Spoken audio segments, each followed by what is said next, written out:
Yo, what is going on, everybody? My name is Mr. Spade, and we are at the second part of the three-part series that I'm doing of my first 3 games of Modern Warfare 3. This is the second game, and I'm jiggity jamming in with my good friends Azadin and 43984, aka I Dig Your Grave, on the map Fallen.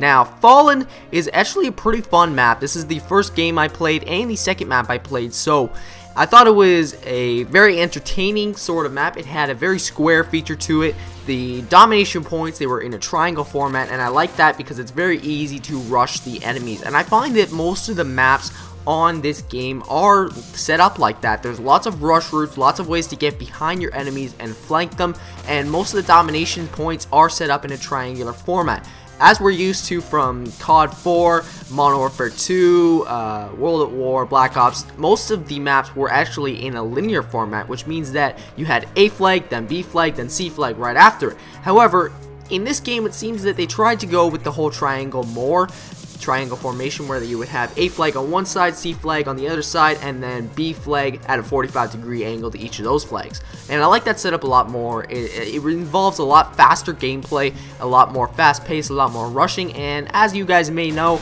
I am a very strong rusher. I enjoy rushing quite a bit, and I enjoy using guns like the shotguns, the SMGs, and that sort of stuff. So, now that we talked about the maps real quick, I haven't played them all, but from the most part, they do seem like they're going to be a lot of fun. There's only one map in my mind that I really am not going to like, I know, because C spawn starts at the top of a cliff and A spawn starts at the bottom of a cliff, and the guys at A spawn, they're pretty much screwed right from the beginning, and the C guys, they can cap B, they can get to it real quick, and then they look down into this A spawn, and people who are spawning at A, they spawn in the open, they spawn at the bottom of a cliff, they don't have the height advantage. It makes it very difficult to play that map and take it seriously. I really do not like it at all. So what do I think of Modern Warfare 3 so far? How it plays out? Well, it seems to play out a lot very similar to COD 4 and Modern Warfare 2 at the same time, which does make sense considering it is an Infinity Ward game.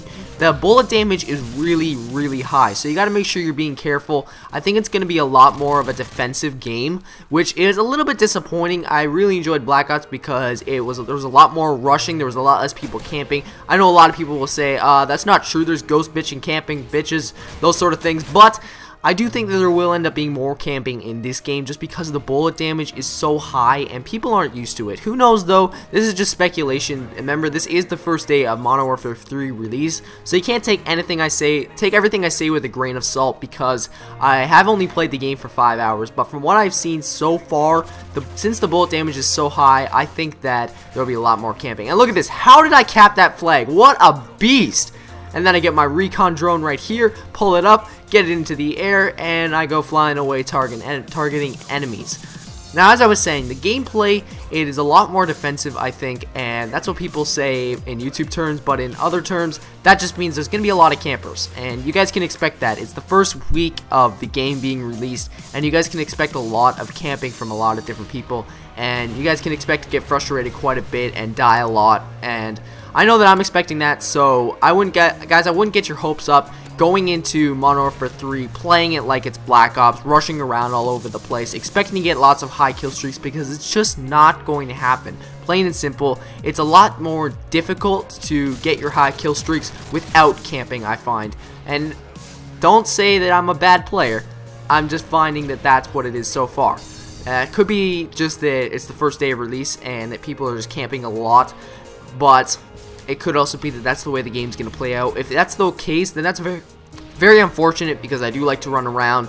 If there's going to be people camping in the corners all the time, I'm not going to enjoy myself quite as much just because I like to run around, have fun, run around like a chicken with his head cut off, baby. That's the way I like to play the game. That's the way I have fun. And as you said before in a previous commentary, I'm going to play the game with mostly guns that no one else uses. So like the shotguns, the SMGs, the LMGs. You can have a lot of fun with those. Next gameplay I have coming for you is actually an LMG game. And then after that, I do have a Spaz 12 game, which is very difficult to do because the Spaz 12 is not very strong. But I will get to that later. So, kill streaks. I'd like to touch on that real quick before I go any further. Kill streaks they're set up a lot differently in this game. I find that you have a lot more freedom with your kill streaks. There are 3 different types of kill streaks that you can set up on each class. They're the support kill streaks, and what these are kill streaks that benefit your team and help you win the objective. And they also stack up no matter how many deaths you have. So if you have a 3 kill streak activated for the support class, which would be a UAV, and you get 1 kill, then you die, you get 1 kill, then you die, and you get another kill, you will still get that UAV, which is a very neat thing, because it encourages people to grab the support kill streaks and support your team out, and not just go for the selfish assault kill streaks. Now that we've gotten off the support kill streaks, let's go to the assault kill streaks. Now these are obviously benefits that you get for kills over multiple kills in a row that do damage to the enemy team. These, however, do not stack no matter your deaths. They do require you to not have died at all, so if you want to go for an AC-130, you do have to get, I think it is 11 kills in a row, same as in Modern Warfare 2, without dying, which for some people is not a problem, but for others it is a problem. But remember, there's always care packages for those guys who just can't get those extra kills and get enough for that AC-130. You can get some 4 kills, then you can get your AC-130 if you're lucky. You never know. Hopefully you are lucky. If you're on the enemy team, hopefully you're not lucky. So, final thing is the perk supports. Now, what these are sort of like kill streaks. You can assign them to your classes just like you can with the support and the assault kill streaks. But instead of getting rewards such as predator missiles, UAVs, counter UAVs, you get to upgrade your perks as you get kills. Now this is a very interesting concept for some people. They think they hear it and they're just like, what do you mean? Like you get pro perks as you go along?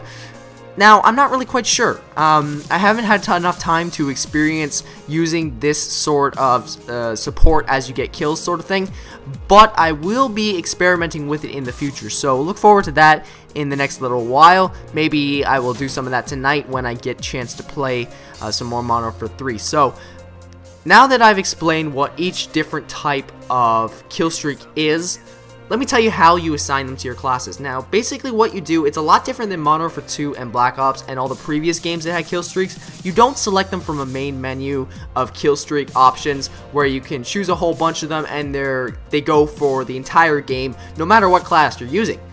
How you set up kill streaks in Modern Warfare 3 is you assign them to specific classes. Now this is a very interesting concept as well, because it allows you to switch up your gun, switch up your kill streaks in the middle of a game when you're doing poorly.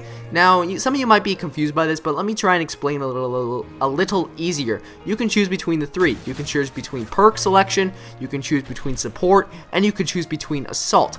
Now if you choose the assault, obviously you're choosing a kill streak setup that will damage the enemy team, support that'll help your team, and perk it'll give you more bonuses as you get kills. Now you can assign one of these categories to each individual class, custom class itself. So if you have a striker like what I'm using right now and you want to use some support kill streaks like I am using right now, you can assign those kill streaks to this specific custom class with the striker, and you will only get those kill streaks for this class, not for any of your other classes. And you have to do this for every single class you want to use, and you want to reap benefits from it, from getting kills, that is. So you have to do this with every single class, and it's a very interesting sort of idea because it allows you to switch it up in the middle of a game. And I think that's a lot of fun. That'll be really fun to experiment with, trying out some assault kill streaks with different guns, trying out some support kill streaks with different guns, and trying out perk selection with different guns. Now, final thing I'd like to say is how I'm going to run this Modern Warfare 3 videos over the next little while. What I'm going to be doing is I'm going to be showing you guys Modern Warfare 3 based on the assumption that you do not have the game yet. So if you do have the game, I'm sorry, but most of my stuff is going to be information so far. It is not going to be how to play the game, how to do well in the game. There will be some of that along the side, but most of it is going to be for the guys who are waiting till Christmas and stuff like that. People who don't have the game yet and are considering whether they want to buy it or not. I will give you guys all the information that I can, and all of my ideas and all of my opinions on the game, and you guys can make an informed decision about whether you want to buy it or not, and you can look forward to it or you cannot look forward to it. Nice little kill there, get my recon drone. But that's what it's going to be for the next little while. That's how I'm going to run my channel, and the reason why I'm doing this is because if you guys want to look for a whole bunch of information on how to play the game well, you can go to the bigger commentators like XJaws and Whiteboy7Street and Woody's Gamertag. I'm sure they will give you tons of tips on how to play the game better and how to be a stronger player. The only tip that I can give you right now is for your first few games, do not use the shotguns or the LMGs. Those are not very good guns in this game so far. From what I can see, the assault rifles are going to be dominating the game, which is rather unfortunate because the assault rifles, sure, they're fun, but they get boring after a while. So what I'm going to be doing is I'm going to be trying to master the shotguns. I'm trying to be mastering the LMGs, the SMGs, having a little bit of fun with those before I get all hardcore into the assault rifles. And when I'm really losing, then I'll maybe pull out my assault rifle. But I want to be different than everyone. I want to bring you guys guns that you don't see from other YouTubers and gameplay that you won't see from other YouTubers. So look forward to that. And it looks like this game is almost wrapping up. We're about to win this game. I'm in my recon drone right now. As you can see, I'm getting lots of assists right now. When I get the target locked on, it says tagged, and then when it gets the kill, it says tagged assist. So I get lots of points. And that game's over. I went 15 and 11, I think, but I was at the top of the leaderboard because I did so much with the support kill streaks. It really tells you you can get a lot of points using that support kill streak setup. Anyways, guys, I shall see you next part of the series. I'm going to do that right now after this video. I shall see you in the next part. I'm out. Peace!